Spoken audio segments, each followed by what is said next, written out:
Bonsoir à tous. Nous sommes très heureux de pouvoir vous accueillir à nouveau pour une conférence suite aux 3 premières que nous avons données depuis le mois de juin. Donc ce soir, le thème qui sera traité, c'est le thème de la dépendance, conséquence de l'addiction du monde physique au monde spirituel. Ces conférences sont toujours données organisées conjointement par la Fédération Spirit française et le mouvement Spirit francophone. La première par son site Facebook, le mouvement Spirit francophone par la chaîne Regard Spirit sur YouTube. Et donc la conférencière de ce soir, c'est notre chère sœur Morissette Ruchot. Donc elle est spirit, moi je sais depuis très longtemps, je me rappelle plus quand elle a commencé, mais ça fait quelques décennies. Elle dirige actuellement le groupe Résonance Spirituelle qui fonctionne dans la ville de Dunkerque, dans les Hauts-de-France. Elle travaille aussi dans le conseil d'administration de la Fédération Spirit française, dans lequel elle est coordinatrice des groupes des Hauts-de-France. Les Hauts-de-France est une région assez privilégiée pour le mouvement spirit parce qu'il y a toujours historiquement eu beaucoup de centres dans cette région, depuis l'époque de Kardec et encore jusqu'à aujourd'hui. Et Morissette, elle est très active aussi dans le comité d'éducation de la Fédération Spirit française. Elle travaille aussi étroitement avec les activités spirit avec les enfants, donc au sein du mouvement spirit francophone. Elle a même des contacts avec des spécialistes sur le sujet au niveau international. Voilà. Alors, la durée prévue de la conférence est d'1 heure. Les activités. Je vais donc passer la conférence à Morissette pour qu'elle puisse démarrer sa conférence. Voilà, je vais partager son écran. Voilà qui est fait.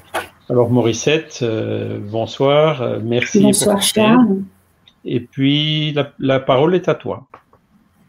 Merci beaucoup Charles. Et merci aussi à vous tous qui êtes là pour écouter cette conférence quand même qui est assez importante puisque la dépendance touche aujourd'hui de plus en plus de monde. Voilà, donc nous allons voir cette dépendance, les conséquences au niveau du corps, du monde physique, mais aussi du monde spirituel. Donc nous allons commencer avec ce qui se passe un peu dans le monde physique. Et donc à toutes les époques, sur tous les continents, les hommes ont disposé des substances naturelles modifiant leur état de conscience. Leurs pouvoirs surnaturels leur ont conféré une origine magique dont on retrouve la trace. Il s'agit bien sûr des drogues et de l'alcool. Aujourd'hui, nous pouvons ajouter les substances chimiques et les médicaments. Donc la conférence développe principalement la dépendance à l'alcool, mais son contenu peut s'associer à toutes les dépendances, surtout au niveau du monde spirituel, mais bien sûr aussi au niveau du monde physique. Le mot alcool, inventé par les Arabes, signifie ce qui est très subtil, l'illusionniste, le trompeur. Les alchimistes occidentaux qui recherchent l'élixir de vie le nomment à leur tour eau de vie. La consommation d'alcool par l'être humain n'est pas une habitude récente. Sa découverte date probablement du néolithique, c'est-à-dire 5000 ans avant Jésus-Christ. C'est en l'an 4000 avant Jésus-Christ que l'on retrouve les premières références à un produit alcoolique.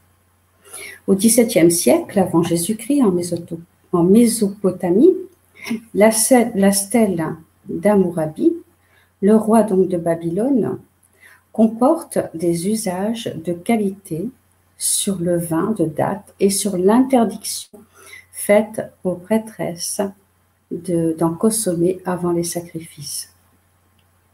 En Égypte ancienne, 3150 avant Jésus-Christ, des papyrus décrivent les étapes de fabrication de la bière et du vin. Les médecins aussi l'utilisent contre les parasitoses et elle était consommée lors des rites funéraires. En Grèce antique, le fils de Sémélé, Dionysos, a trouvé un breuvage. Il appelait ça le jus de grappe et l'a introduit parmi les mortels. Les Romains prennent le relais avec Bacchus. Cette époque devient très expansive, productrice et rend la consommation de vin plus démocratique. L'alcoolodépendance se décrit déjà à cette époque. Son usage est sacré et conduit à l'extase mystique. Il est réservé aux pratiques religieuses.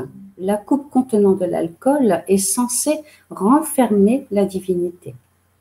Les religions judéo-chrétiennes la glorifient. La première vigne aurait été plantée par Noé. C'est ce qu'on trouve dans la Genèse. Noé planta la vigne et s'enivra. Dans le Nouveau Testament, Jésus transforme l'eau en vin et le vin devient le sang du Christ. Rapidement, son usage ne sera plus réservé aux pratiques religieuses, divinatoires, médicamenteuses et nutritionnelles. C'est sous Charlemagne et François Ier que sa magie sera rapidement contrôlée et que les dérapages sociaux de l'ivresse sont sanctionnés.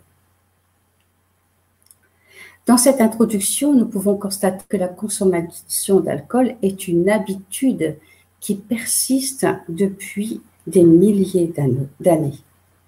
Aujourd'hui, l'alcool a perdu son sens sacré et a conservé sa valeur symbolique.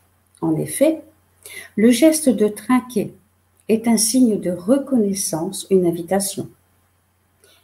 Et il rime avec intégration sociale faite. Je bois tout simplement parce que les autres boivent. Donc l'alcool est devenu une habitude sociale et est considéré comme une habitude sociale sans danger et banalisée aujourd'hui. La consommation d'alcool touche toutes les classes de la société et tous les âges. La première consommation se fait souvent lors d'une sortie entre amis, d'une cérémonie. En effet, face à la timidité, au mal-être de l'adolescence, aux peurs, l'intégration d'un groupe, boire amène une excitation artificielle. Le premier et ensuite le deuxième verre sont souvent pris pour se sentir bien dans sa peau et surmonter l'inhibition. Si sa consommation offre l'illusion d'une réalité plus acceptable, dans le temps, elle entraîne l'individu dans une dépendance et affectera ses relations sociales pour le conduire à l'exclusion. La consommation est donc un faux chemin, un chemin pernicieux, fait d'illusions qui, pas après pas, conduit l'individu vers les sables mouvants où il perd pied. Il est important de veiller à ne pas tomber dans cette habitude sociale, car la frontière de la dépendance est vite franchie. Voyons maintenant, toujours dans le monde physique, l'alcool et les victimes. Depuis 1999, l'alcool a pris place dans les substances psychoaffectives licites, considérées comme dangereuses et meurtrières. L'alcoolodépendance ou l'alcoolisme est la troisième maladie mortelle après le cancer et les maladies cardiaques. Par ses effets délétères sur les différents organes, l'alcoolisation chronique est responsable chaque année de plus de 33 000 à 49 000 décès directs et la prise d'alcool est la première cause de mortalité sur les routes. C'est la première cause aussi de décès chez les jeunes, qui sont devenus la cible privilégiée des actions de promotion des boissons alcoolisées. Dans la tranche d'âge de 15 à 19 ans, pas moins d'un décès sur 4 lui est imputable. Sa consommation excessive est également responsable de maltraitance. La maltraitance des enfants, d'agression, de viol, d'agression de femmes, d'homicide. Toutes ces souffrances sont liées à l'abus d'alcool et à sa dépendance.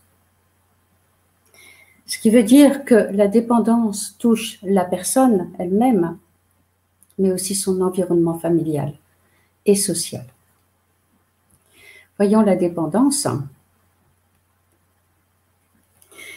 L'alcoolodépendance touche toutes les classes sociales. Du chômeur au PDG, ils seront confrontés au même combat. Elle concerne les jeunes et aujourd'hui autant les hommes, les femmes que les hommes, pardon. Dans toutes les dépendances, drogue et alcool, il y a un premier pas, une première gorgée. Puis vient le verre quotidien, un verre qui se ritualise, un rituel qui devient un besoin qui enferme la personne dans la dépendance pour l'entraîner dans la maladie. L'alcoolodépendance est une maladie chronique, progressive et irréversible, qui se caractérise par une dépendance physique doublée d'une obsession mentale. Ce qui veut dire que lorsqu'une personne franchit l'invisible frontière entre boire un verre occasionnellement et l'indépendance, elle demeurera toujours alcoolique. La progression de la maladie peut être stoppée, mais la personne ne pourra jamais revenir à l'état de buveur social. La frontière ne se franchit que dans un sens. C'est aussi une maladie qui touche l'être humain dans toutes ses dimensions. Le corps, l'être humain, l'être social, son esprit ou son âme. Elle altère le cerveau et le mental. Voyons les conséquences sur le corps physique. Pour ceux qui se trouvent dans cette prison, les répercussions sur l'organisme sont désastreuses. Petit à petit, il y a une perte de contrôle de l'utilisation de la substance qui entraîne automatiquement une perte de contrôle de la vie. Il est scientifiquement démontré qu'un usage excessif de boissons alcoolisées empêche la réussite, provoque des désordres mentaux, un manque de coordination, des problèmes de mémoire et d'apprentissage, des maux de tête, une altération du sommeil, de la parole et de l'équilibre. Mais voyons maintenant en cas de grossesse. Donc en cas de grossesse, la consommation d'alcool est responsable du syndrome d'alcoolisme fœtal. On responsabilise toujours la mère, mais le père a la même responsabilité que la mère. Son attitude face à sa propre consommation d'alcool influe également sur le syndrome et aurait également un effet néfaste sur les tissus de production des spermatozoïdes dans les testicules du fœtus. Peuvent naître alors des garçons stériles. En effet, si le père est dépendant de l'alcool, le sperme sera de moins bonne qualité. Quand il conçoit le bébé, rien n'est certain que l'enfant n'aura pas de séquelles. Même si la mère ne boit pas, il peut y avoir des retards de croissance, des malformations et des fausses couches. Par exemple, un père dépendant, l'enfant peut avoir des troubles de l'attention, être bipolaire, atteint de schizophrénie, d'autisme. J'ai trouvé ces références-là dans le magazine Science et Avenir. L'anxiété et les crises de panique se retrouvent plus fréquemment dans l'association mère-fils. Donc, la dépendance à l'alcool se transmet-elle génétiquement? Dans certains milieux, dans certaines familles, l'alcoolisme se retrouve de génération en génération. Mais cela peut-il pour autant s'expliquer par une transmission génétique? Une étude en cours vise à identifier les gènes responsables d'une vulnérabilité à l'alcool. S'il possède des causes génétiques, ce n'est en aucun cas une maladie familiale héréditaire. Ce n'est pas un destin ou une fatalité que d'être alcoolique. Si un des parents est atteint de cette maladie, il ne va pas obligatoirement la transmettre à son enfant. Il s'agit donc plutôt de facteurs de prédisposition, de fragilité génétique, comme il en existe pour de nombreuses autres pathologies, par exemple le diabète, l'insuffisance coronaire, l'hypertension artérielle, qui incitent à la prudence et à la prévention. Selon le docteur Speka, plusieurs gènes pourraient contribuer à la maladie, chacun causant son propre effet. Mais il reste difficile d'identifier les facteurs étiologiques. Donc, j'ai trouvé cette source dans le journal PLOS Génétique. Le gène en soi n'explique pas entièrement ce qui pousse à la consommation d'alcool. Pour les philosophies réincarnationnistes comme le spiritisme, nous trouvons notre réponse dans la loi de cause à effet. C'est en effet une fragilité de l'esprit qui s'est incarnée. Nous allons développer ça un peu plus tard. Donc, comment s'installe la dépendance? La consommation d'alcool permet en effet momentanément d'oublier et d'échapper souvent à une réalité qui est beaucoup trop difficile, à une existence qui est faite d'épreuves et d'échecs. Face à toutes ces incertitudes et aux peurs, là où certaines personnes vont trouver la force de lutter, d'autres, plus fragiles, prendront le chemin de l'alcool ou de la toxicomanie. Comme je vous l'ai dit, petit à petit, ces personnes vont perdre le contrôle de leur vie. Si nous nous arrêtons un instant sur ce qui vient d'être dit, nous voyons bien que personne ne devient dépendant du jour au lendemain. La dépendance n'est pas du tout et ne sera jamais une fatalité. Initialement, l'être humain est libre de choisir le chemin qu'il veut prendre. C'est ce qu'on appelle le libre arbitre.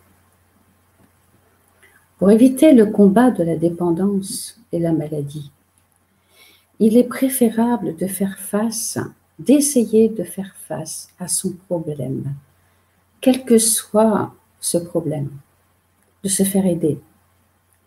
La personne doit aussi changer et modifier sa façon de voir le monde et de s'y relier, c'est-à-dire modifier ses relations avec les autres,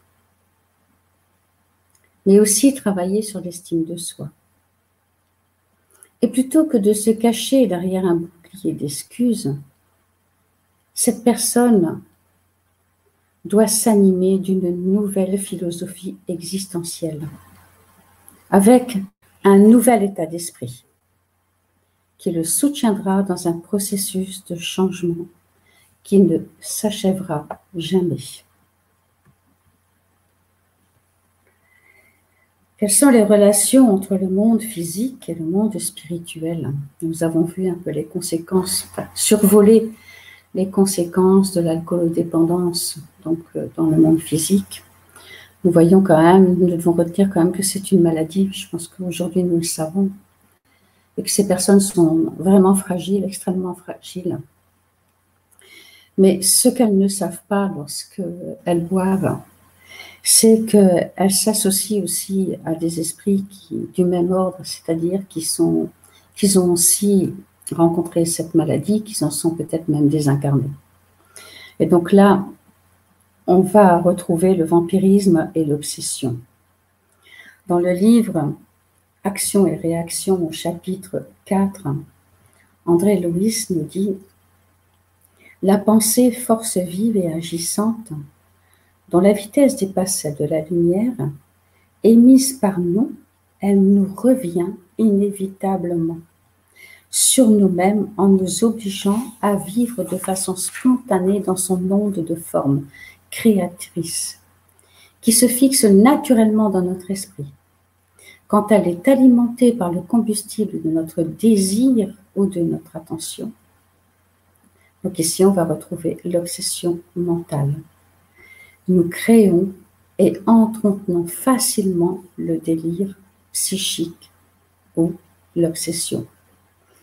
Dans ce cas, l'obsession n'est rien d'autre qu'un état anormal de l'esprit incarné, subjugué par l'excès de ses propres créations. Ainsi, la force mentale de l'esprit est l'actionneur le plus puissant de notre volonté créatrice.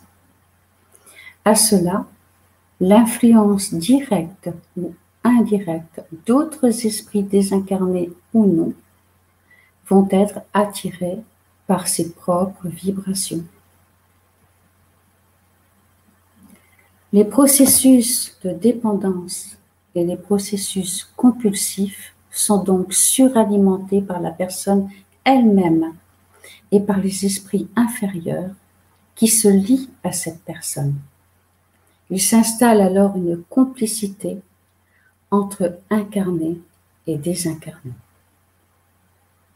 C'est ce qu'on appelle la loi de syntonie. Ces esprits vont alimenter les pensées négatives de la personne qui en a déjà les germes. Ils vont aussi l'inciter à la consommation et vont se nourrir des vapeurs éthyliques provenant des pores et de la bouche de l'incarné. Ils prolongent leur vice en utilisant le corps de l'incarné dépendant des mêmes vices. L'incarné qui est dans l'addiction devient et est prisonnier de sa dépendance, mais devient aussi prisonnier de ses esprits. Cette loi s'applique tant au niveau physique, la personne qui est dépendante se liera à d'autres personnes dépendantes. C'est ce qu'on retrouve dans les bars, dans les cafés, dans les soirées. Et de la même façon, elle se lie plus intensément aux désincarnés, aux esprits qui ont encore besoin de cette substance. Et je vous l'ai dit, pour tout ce qui est drogue, c'est exactement la même chose. Voyons ce qu'il se passe dans le monde spirituel. Nous savons que sortir de cette maladie, c'est un réel combat. Nous l'avons vu en début de cette conférence. C'est vraiment un combat de chaque jour. Et on peut dire que la personne n'en guérit jamais. Il n'y a pas de retour en arrière possible. Je vous l'ai dit, il n'y a pas comment dire, ça ne redeviendra jamais une habitude sociale. Cette personne risque à tout moment de retomber dans sa maladie. Donc, sortir de cette dépendance, c'est difficile. Et voyons un peu donc ce qui se passe au niveau du monde spirituel pour une personne qui a été dépendante.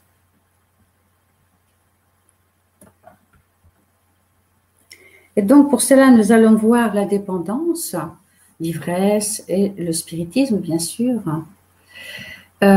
Du corps physique, nous allons passer au corps spirituel. De la dépendance physique, nous allons passer à la dépendance de l'esprit. Nous allons voir le processus de dépendance, la désincarnation, la réincarnation, les solutions et les traitements, et quelle attitude à avoir pour enfin arriver à la conclusion. Donc, le point numéro 1, dépendance, ivresse et spiritisme.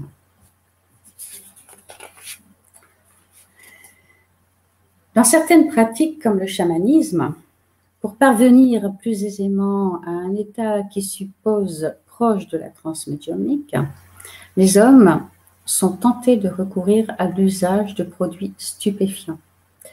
Après avoir pris ces drogues, ils se sentent comme dégagés ou dissociés de leur corps physique et voient certaines de leurs facultés décuplées. Lorsque la transe est naturelle, l'esprit est lucide et en paix. Voyons ce qu'il se passe pour l'esprit lorsque nous prenons une substance qui a pour effet de nous mettre dans un état second. Cette dernière, en supprimant momentanément l'adhérence du Père-Esprit au corps, va provoquer un dégagement particulier de l'esprit. Elle laisse libre cours au désir de l'esprit qui n'est absolument plus en mesure de contrôler. C'est une intelligence sans gouvernail qui n'a plus de volonté et de jugement. Dans son état normal, nous possédons la quantité de fluide nécessaire pour notre équilibre. L'ivresse provoque une rupture momentanée de cet équilibre et de l'harmonie générale. L'esprit a des visions qui ne sont ni complètes ni suivies parce qu'il ne maîtrise absolument plus la situation et qu'il n'existe plus d'équilibre entre les fluides, dans les fluides, entre les père-esprits et le corps physique. Il devient plus apte à subir les influences occultes, c'est-à-dire que les esprits inférieurs vont s'amuser de lui. Voilà. Donc, en cas de dépendance, l'esprit se trouve soudé au corps. Il est retenu dans les vibrations terrestres. Donc, ça, c'est pour une personne qui est désincarnée.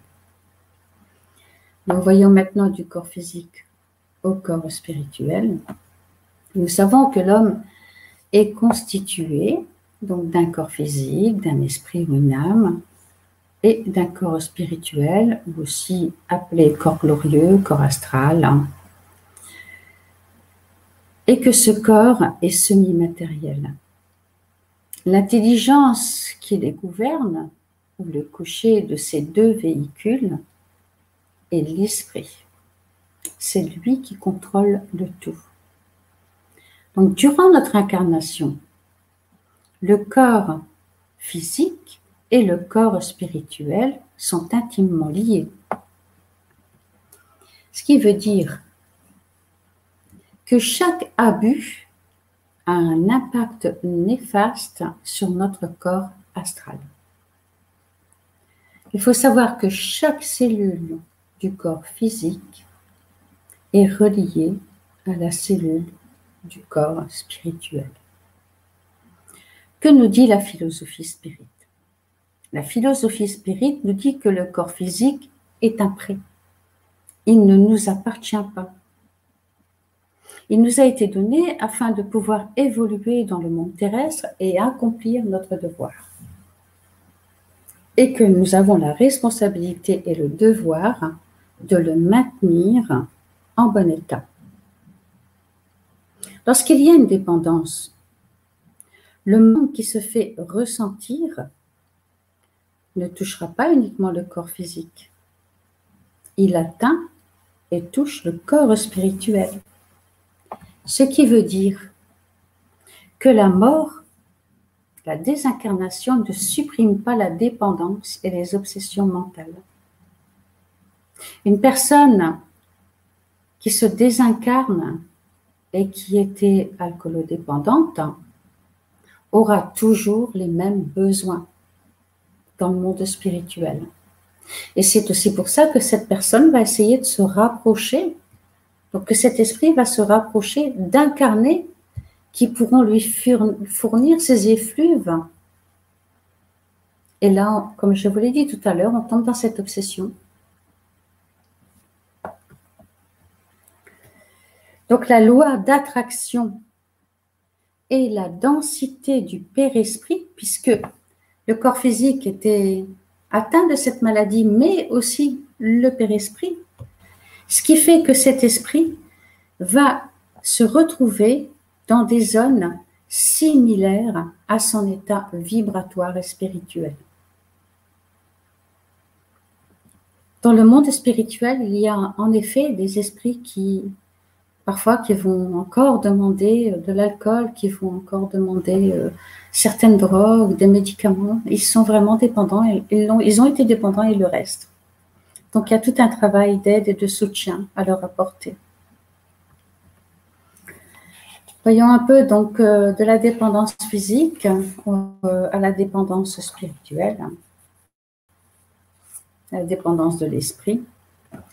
Donc, la détérioration physique, l'émotionnelle, aggrave sévèrement les composants du corps spirituel et a des conséquences sur les conditions de vie de l'esprit dans l'au-delà.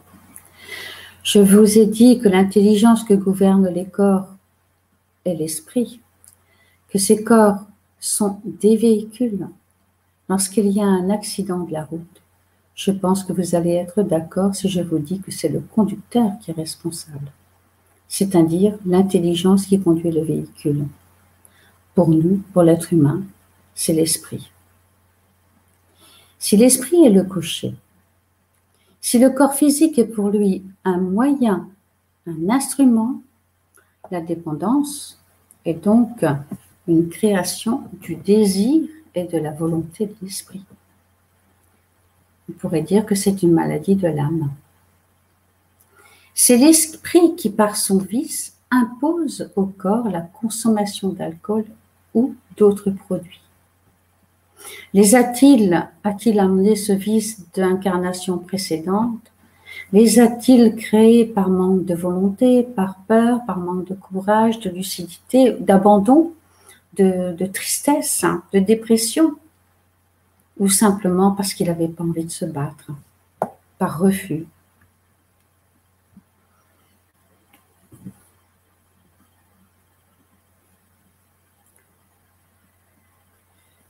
Donc, excusez-moi, voilà. Donc, pendant la vie, le corps physique reçoit les impressions extérieures et les transmet à l'esprit par l'intermédiaire du père-esprit. Donc là, nous sommes au point numéro 4, processus de dépendance pour l'esprit. Durant son incarnation, l'esprit va percevoir toutes les sensations du corps physique et va les enregistrer. C'est ce que nous pouvons déjà observer dans nos souvenirs, les brûlures, la faim, la douleur, le chaud, le froid.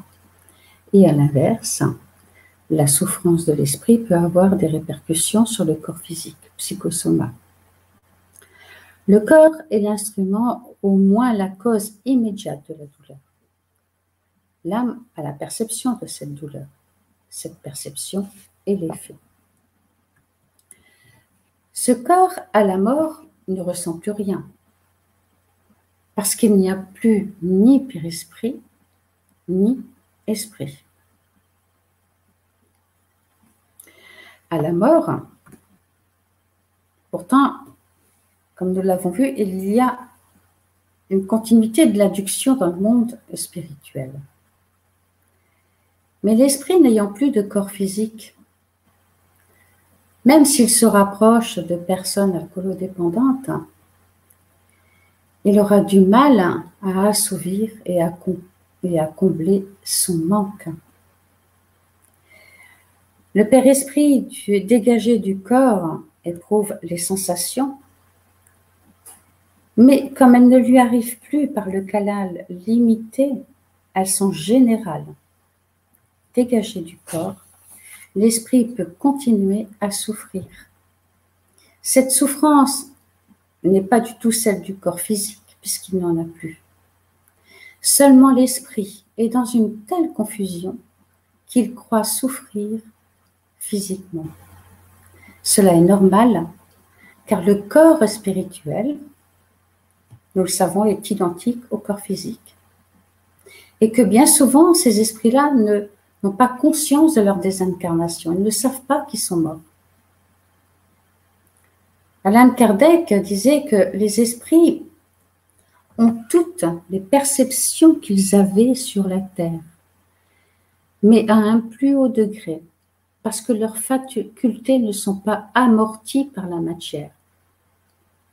Ils ont des sensations qui nous sont inconnues. Ils voient et entendent des choses que nos sens limités ne nous permettent ni de voir ni d'entendre. Pour eux, il n'y a point d'obscurité, sauf pour ceux qui se retrouvent dans les ténèbres. En fait, Le corps physique est presque un petit peu, enfin, est comme un scaphandre. Vous voyez, lorsque avant les personnes faisaient de la plongée sous-marine, pour se protéger, ils devaient mettre un scaphandre. Ben, le corps physique joue un peu ce même rôle. Donc, quand il n'y a plus ce corps physique, ben, toutes les sensations sont perçues par l'esprit, les bonnes et les moins bonnes. Et l'esprit est totalement dans une confusion totale. Donc, au moment de la désincarnation, donc à la désincarnation, tout ce que nous avons construit, tout ce que nous avons pensé affleure notre conscience. L'esprit sera envahi de remords, d'idées fixes et obsessionnelles.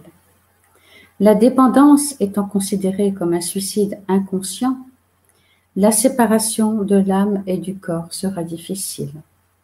Il lui faudra du temps pour se détacher de son corps physique. Cela peut prendre même plusieurs années. De par leur intoxication et la densité périspritale, ces esprits passeront par un séjour plus ou moins long dans les zones sombres, compatibles avec leur état spirituel. Nous avons une fois accueilli un esprit lors d'une de nos réunions qui nous expliquait que son travail, on va dire dans le monde spirituel, c'était donc d'aider ces gens. Et il ne souhaitait vraiment à personne de se retrouver dans ces zones parce que pour certains s'y retrouvaient depuis vraiment de nombreuses années. Cet esprit disait aussi qu'il était épuisé parce que, bien qu'il essayait avec toute sa compassion, son amour, d'assister, d'aider et d'éclairer ces entités, ben, beaucoup ne voulaient pas l'écouter ou le suivre. Ils préféraient rester donc dans des milieux qui leur convenaient. Vous avez peut-être peur, c'était aussi l'ignorance qui créait cette peur. Et donc, cet esprit nous a aussi demandé donc d'avoir vraiment une écoute et une disponibilité pour ces personnes. Parce que le travail qui est à faire, c'est ici, maintenant. Vous voyez, si ces personnes avaient été accompagnées dans leur existence, si elles avaient été écoutées, si elles avaient reçu les traitements nécessaires, elles ne se retrouveraient pas dans le monde spirituel, dans des régions de douleur. Voilà, donc il y a un réel travail ici à faire dans notre monde par rapport à tout ce qui touche la toxicomanie, à tout ce qui touche la dépendance. Et rappelez-vous ce que je vous ai dit au début de la conférence. Aujourd'hui, les jeunes sont des cibles. On le voit avec de nombreux comas, avec l'abus de boissons avant de sortir, ou même ils se réunissent et simplement ils vont consommer de l'alcool, parfois même à en mourir. Et imaginez-vous ce jeune qui se désincarne et qui se retrouve dans le monde spirituel. C'est quelque chose de dramatique. Voilà, donc il y a quelque chose à faire. Donc, je reviens ici par rapport au moment de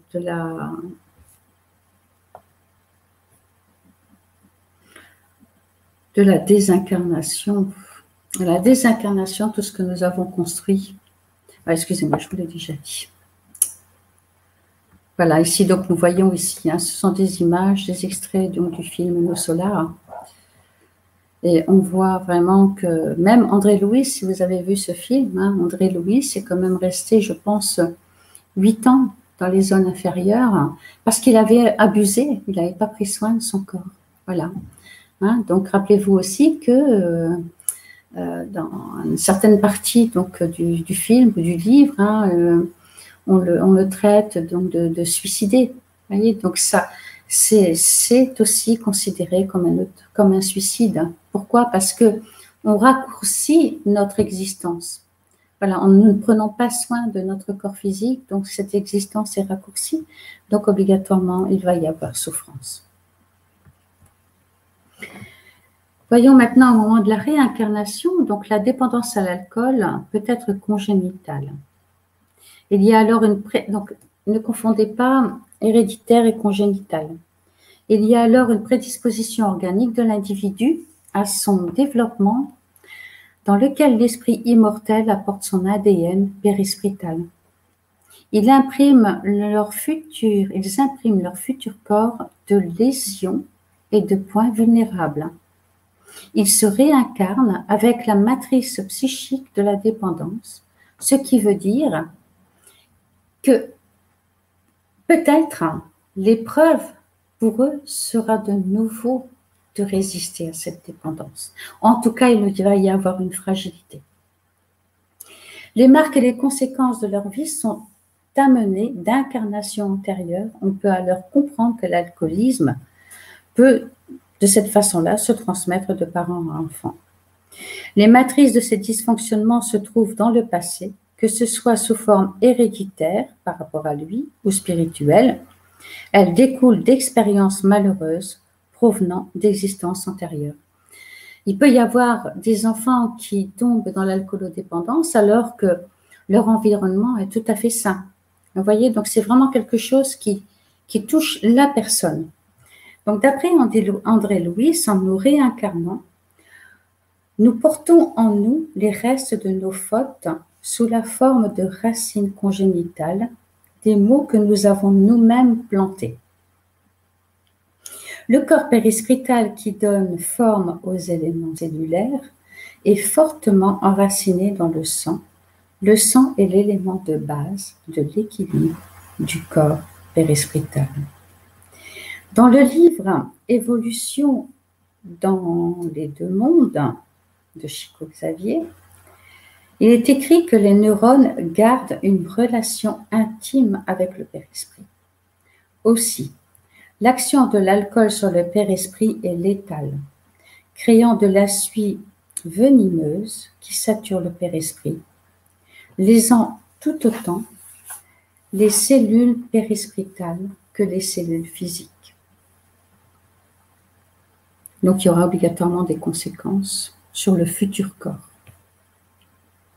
Les substances issues des alcools ingérés pénètrent le flux sanguin et à partir de là, parviennent au cerveau, attaquant les cellules neuronales. Les substances issues des alcools ingérés pénètrent le flux sanguin et à partir de là, parviennent au cerveau, attaquant les cellules. Ces dernières se reflèteront dans les départements corrélatifs du corps périspritale, configurant des lésions et déformations qui, dans certains cas, pourront jusqu'à défigurer la propre image du périsprit. Survolons, parce que tout ça, c'est vrai que c'est très court et que ça demande vraiment une étude beaucoup plus approfondie. Voyons au niveau des traitements. Donc, il y a dans les moyens classiques existants pour traiter la dépendance, il y a les conventionnels, c'est-à-dire cliniques, psychologiques, psychiatriques, médicales, psychopédagogiques.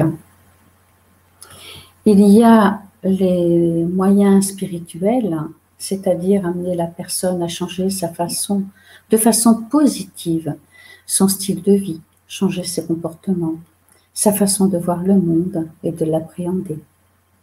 Il y a aussi la prière, il y a la méditation, les passes. Il est important de les aider à récupérer des valeurs éthiques et morales. Le mot spirituel doit ici être pris dans le sens large. Il faut entendre récupération des vraies valeurs de la vie. Tous ces traitements seront efficaces si la personne est dans l'abnégation de sa maladie. Seront inefficaces, si la personne est dans l'abnégation de sa maladie. Souvent, elle est dans le déni de sa dépendance. Elle aura besoin d'un accompagnement et devra réapprendre à vivre et à ressentir ses émotions. S'il est indispensable de travailler sur la prise de conscience de la maladie, il est tout aussi nécessaire de travailler sur la motivation et sur la frustration de la rechute, parce que cette maladie est susceptible de rechuter.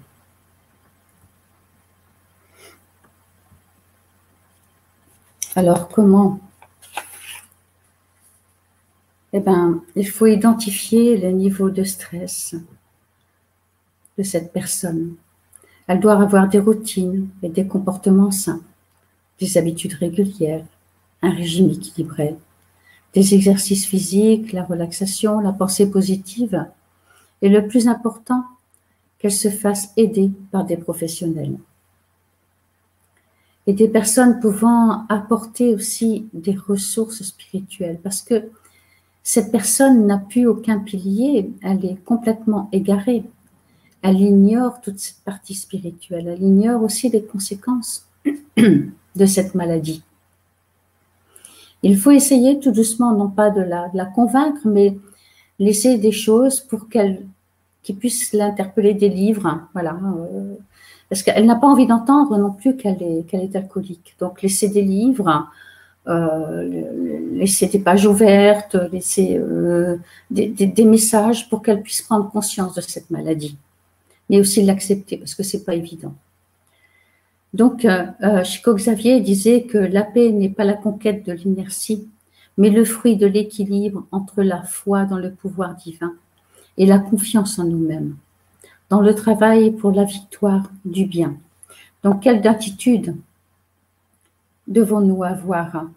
Nous devons avoir beaucoup d'empathie, aussi du respect et de l'acceptation, tant pour la maladie qu'envers le malade. Il faut se positionner devant la personne humblement, car la personne n'est ni pire ni meilleure que nous-mêmes. Il est juste différent dans ce stade de sa vie. Il faut avoir un équilibre émotionnel et spirituel. Encore une citation de Chico Xavier: considérez tous les êtres humains à un même niveau. Nous ne savons pas nous-mêmes d'où nous venons. Peut-être nous avons sûrement eu, je pense que nous avons eu les mêmes combats. Et que même aujourd'hui, nous ne pouvons pas dire que nous n'allons pas à un moment sombrer peut-être dans cette maladie. Il suffit d'une épreuve, il suffit d'un lâcher-prise, d'une perte de l'envie de vivre pour qu'une personne qui a l'habitude de se battre, qui a l'habitude d'affronter la vie, enfin en tout cas de régler ses problèmes régulièrement, elle sombre. Vous savez, j'ai entendu une fois quelqu'un, donc c'était un professeur qui nous disait que l'être humain c'est un cristal. Et que ce cristal, c'est un diamant, pardon. Un diamant, c'est vraiment quelque chose de très dur, c'est difficile de le casser. Mais parmi toutes ces facettes, il y en a une qui est extrêmement fragile. Et il suffit que l'épreuve le fasse tomber sur cette facette-là pour que nous, tous qui nous croyons forts, nous risquions de nous éclater. Voilà, et peut-être aussi de sombrer dans l'alcool. Donc, en conclusion, dans toutes les dépendances, les personnes restent fixées de vieux leitmotivs. Leurs pensées reviennent sans cesse et toujours les mêmes. L'individu peut se rétablir entièrement s'il se décide à créer une nouvelle image mentale de lui-même et de reformater son cerveau. C'est comme l'arrêt du tabac, c'est exactement la même chose, c'est extrêmement difficile. Et le processus de guérison passe donc par le désir et la volonté de guérir. Une fois ce virage pris, il faut travailler sur le pardon. Il faut accompagner la personne pour qu'elle puisse se pardonner, sur la bonté et la persévérance. Picasso disait: il y a des personnes qui transforment le soleil en simple tache jaune et ceux qui transforment une tache jaune en soleil. Cette personne doit donc voir le soleil. Et pour voir le soleil, elle doit changer la vision des choses.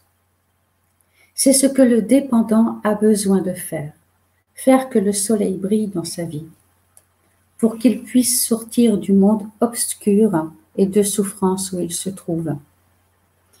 L'aider à trouver l'énergie, l'aider à maintenir cette volonté, à gravir l'échelle de la récupération pour qu'il puisse trouver un nouveau soleil à la recherche d'un monde nouveau, d'une vie nouvelle. La transformation s'accomplit avec une pédagogie basée sur l'amour et non pas sur le jugement. J'ai trouvé aussi la méthode de Chico Xavier, donc médium exceptionnel. Chico Xavier a souvent été interrogé à ce sujet. Il nous apprend que dans la nature, rien ne se fait avec violence. C'est pourquoi les addictions doivent être soignées avec respect et éducation pour être plus facilement maîtrisées. Voici l'exemple qu'il nous donne. Une dame distinguée de Rio fumait sans arrêt cigarette sur cigarette. Elle fumait en se plaignant de son vice exagéré. Chico buvait son café et l'écoutait, répondant à une interpellation de la fumeuse. Chico répondit « Oui, chère sœur, le problème du tabac est très délicat et difficile à résoudre. C'est comme toutes les habitudes fermement ancrées dans notre psychisme. Nous ne pouvons expulser brusquement nos vices car nous serions menacés de leur retour soudain. Dans le cas du tabac, nous devons penser ainsi.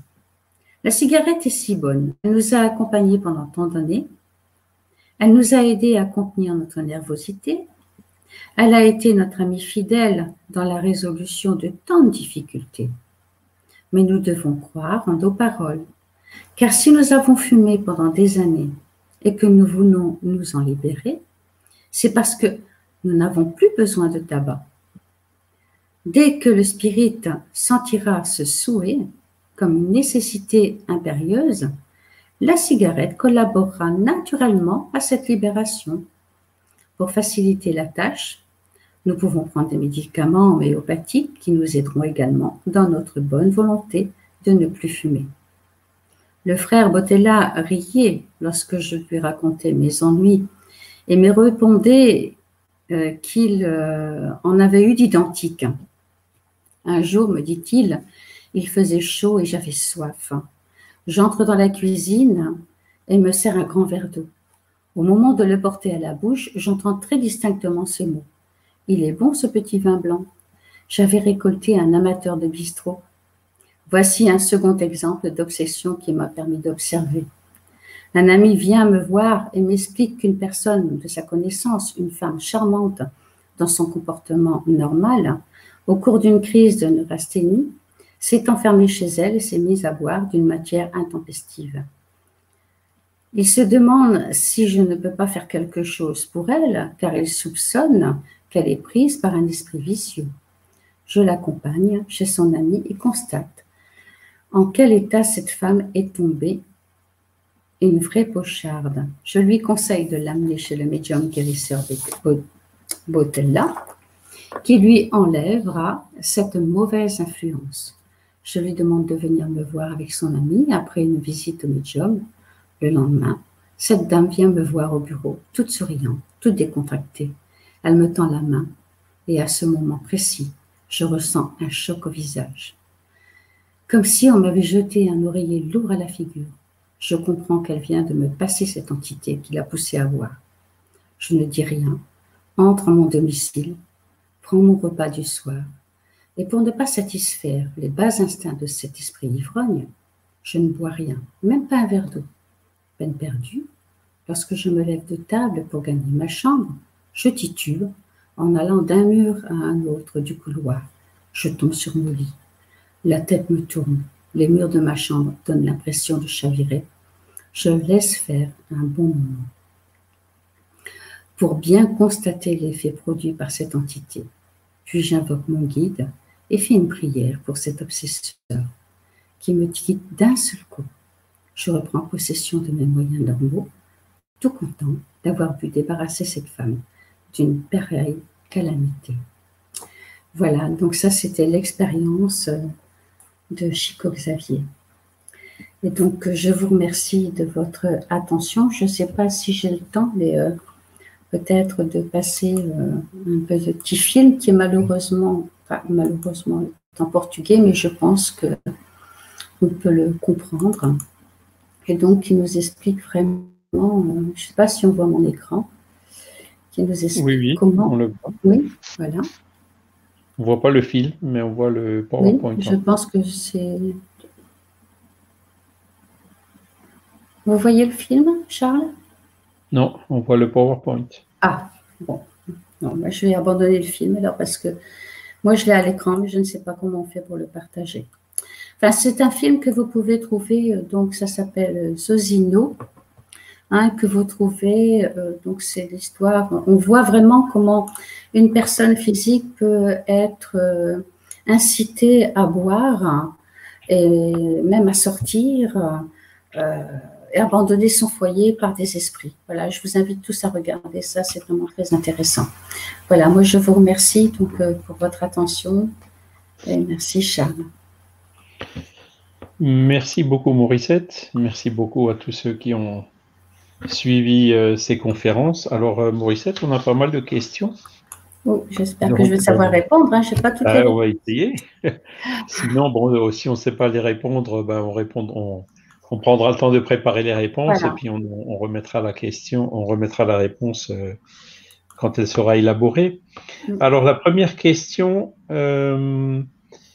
donc elle vient de Jean-Pierre. Si on dit que lorsqu'une femme enceinte boit, le fœtus subira des répercussions physiques, cela était-il prévu dans sa réincarnation? Non, je ne pense pas.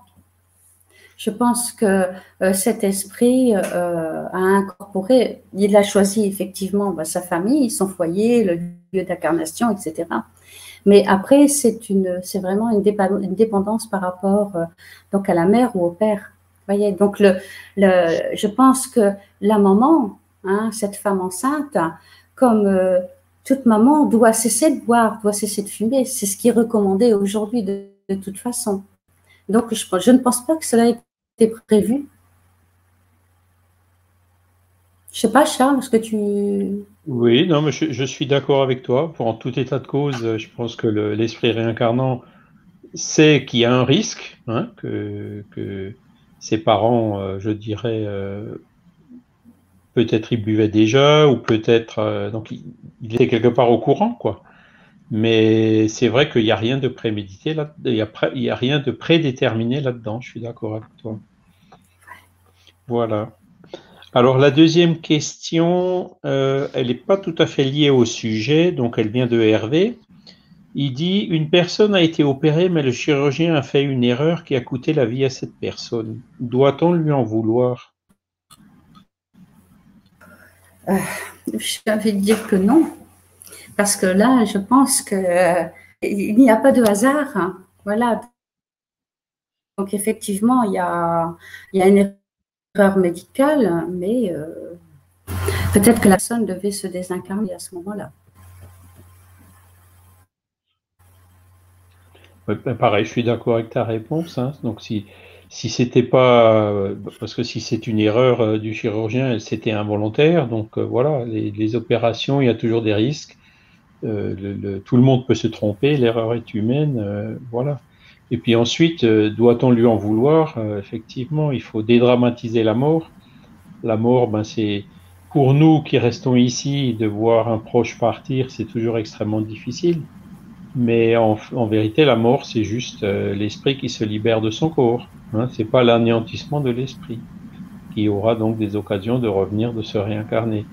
Donc c'est là où il faut suivre les préceptes qui disent qu'il faut pardonner 77 fois, 7 fois.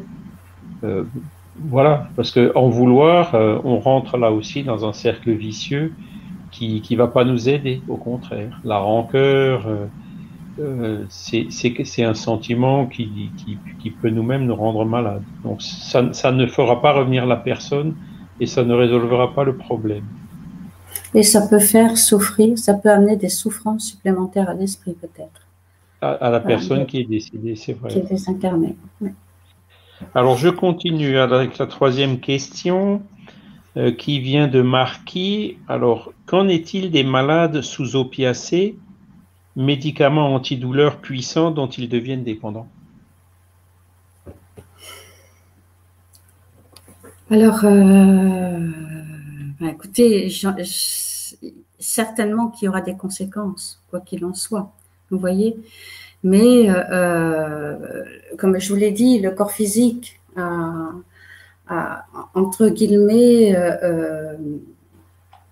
été, pas empoisonné, mais a reçu, hein, donc ces traitements. Obligatoirement, le corps spirituel reçoit aussi ces traitements. Voilà. Donc, il y a toujours un lien qui se fait. Donc, bien sûr que la dépendance, comment dire, le mal est tout à fait différent par rapport à quelqu'un qui est alcoolodépendant ou quelqu'un qui souffre volontairement donc d'une drogue, qui prend vraiment ces drogues de façon consciente. Quelqu'un qui est malade prend ça pour soulager sa souffrance, prend ça pour soulager la douleur. Parfois, cette personne n'a pas toujours le choix non plus. Ce sont des traitements qui vont lui être imposés, qui vont lui être administrés. Donc, oui, il y a des conséquences, mais ce n'est pas du tout pareil que les problèmes de dépendance.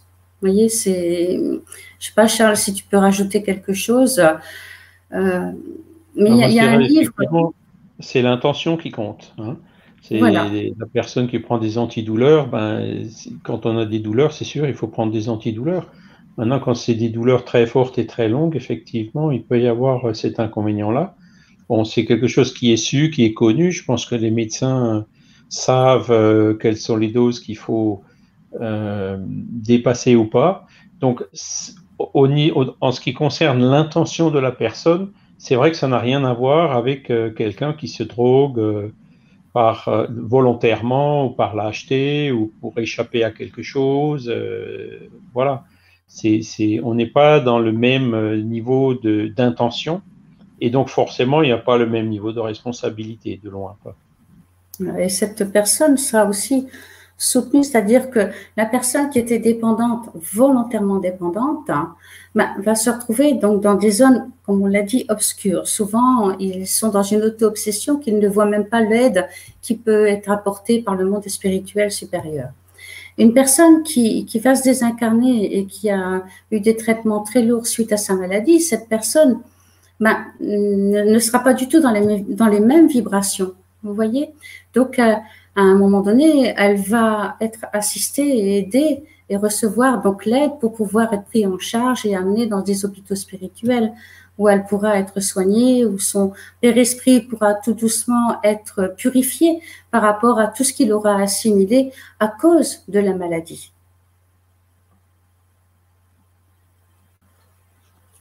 Merci. Alors après, bon, il y a une autre, ça c'est pas vraiment une question, c'est une remarque toujours de Marquis qui dit, elle a un beau-frère, ou il a un beau-frère qui est décédé d'une overdose d'héroïne.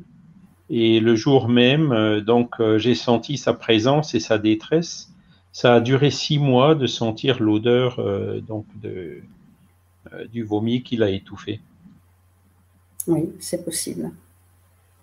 C'est tout à fait possible. Hein. L'esprit étant complètement perdu et n'ayant pas conscience donc de sa désincarnation, va souvent essayer de se rapprocher des siens pour essayer de trouver de l'aide. Ou parfois même, il peut y rester plusieurs années, mais toujours pour essayer donc d'être aidé.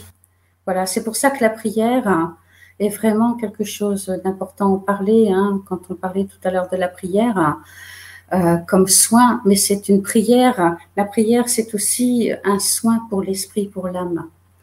Voyez, et encore une fois, ne pas culpabiliser cette personne, cet esprit. Voilà, souvent dans les overdoses, il y a la colère qui va être là parce que on est en colère contre celui qui est parti, c'est légitime aussi, hein.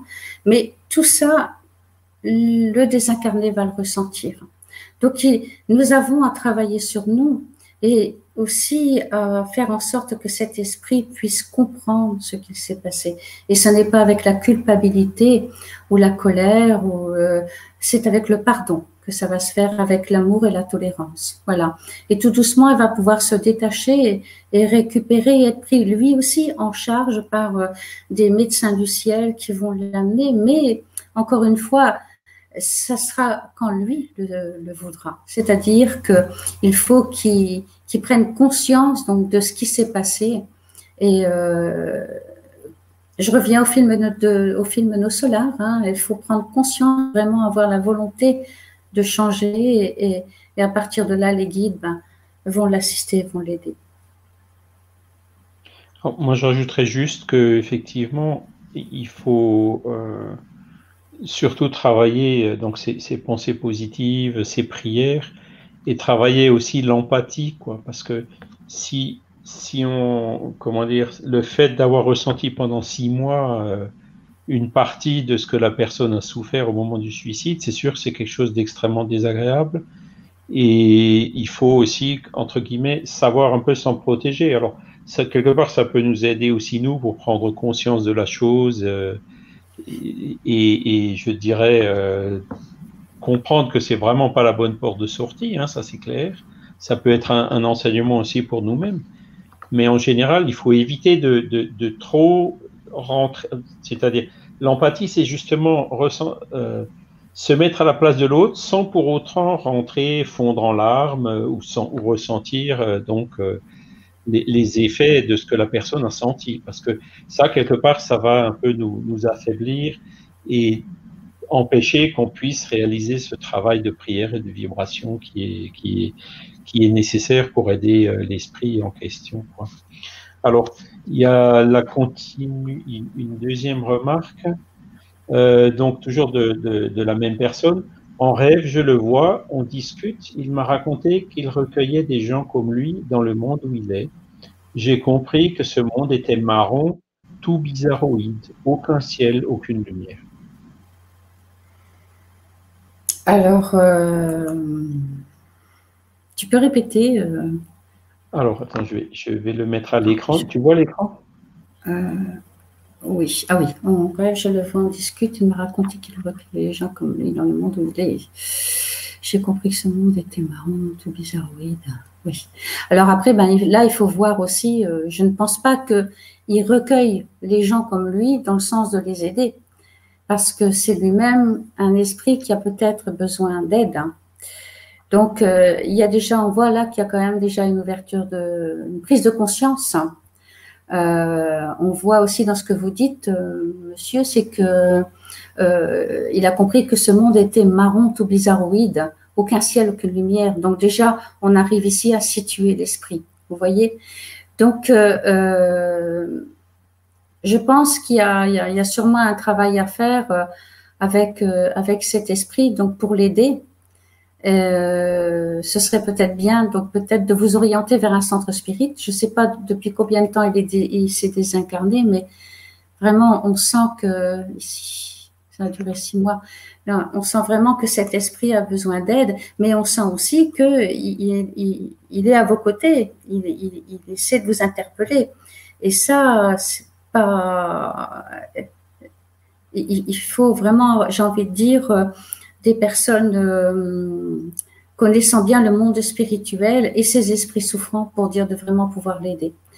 Je reviens sur ce que je vous ai dit tout à l'heure, la prière. La prière, c'est vraiment quelque chose, c'est un baume, c'est le traitement, quoi. Mais essayez de vous orienter vers un centre spirit et de raconter ce que vous vivez.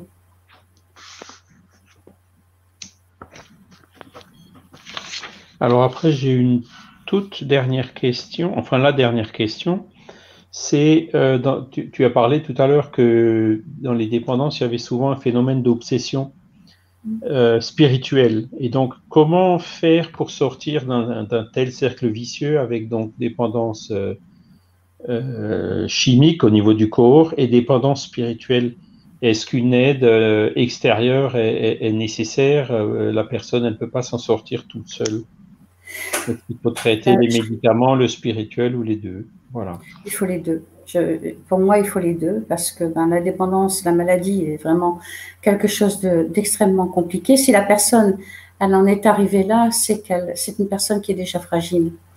Donc, c'est une personne qui a besoin d'aide et elle ne doit pas avoir honte de demander de l'aide, d'appeler à l'aide. Il faut qu'elle aille voir donc des personnes compétentes, des psychologues, des médecins psychiatres, enfin des addictologues, mais aussi qu'elle se fasse aider donc par rapport au côté spirituel, qu'elle se fasse aider donc par un centre spirit et qui vont l'aider donc à travailler cette obsession parce que l'un va avec l'autre. Dès l'instant qu'elle va avoir cette addiction, le monde spirituel, dans les mêmes besoins, va être à ses côtés. Vous voyez, donc le travail se fait des deux côtés. Hein, mais il faut vraiment se faire aider. Parce que dans un centre, les personnes qui se trouvent dans le centre vont pouvoir donc aider la personne physique, mais vont aussi pouvoir aider les esprits donc qui se rapprochent d'elle. Vous voyez, donc il y a un double travail qui se fait.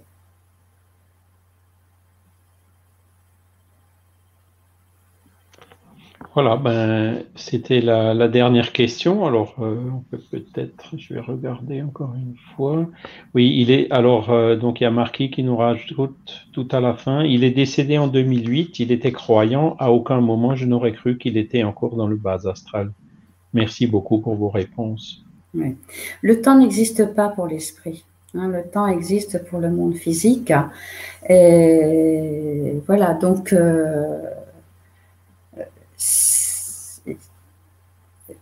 rapprochez-vous, comme je vous ai dit, donc d'un centre. À 2000. La remarque juste avant, c'est oui, son décès a été le début d'une grande aventure, puisque je vous ai découvert, vous, les livres d'Alain Kardec. Voilà, donc encore une fois, il n'y a pas de hasard. Mais bon, moi, j'ajouterais juste par rapport au témoignage, c'est assez cohérent, quoi. Donc, la personne a fait une overdose d'héroïne. On ne sait pas, on peut pas juger des raisons qui l'ont amené à ça, hein.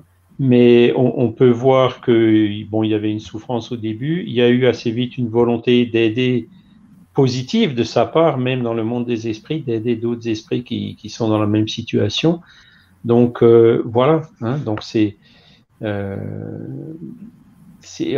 comme en plus c'était une personne croyante, ceci peut expliquer cela et ça va certainement aider donc à sortir assez rapidement du trouble dans le monde des esprits.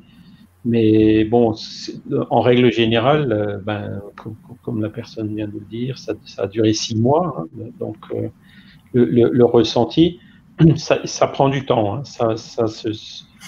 ce genre de situation, ce genre de désincarnation imprévue, anticipée, même si c'est un suicide lent, comme tu l'as dit, hein, forcément, c'est difficile pour l'esprit derrière de ressortir de cette situation, mais de toute façon, tôt ou tard, il s'en sortira.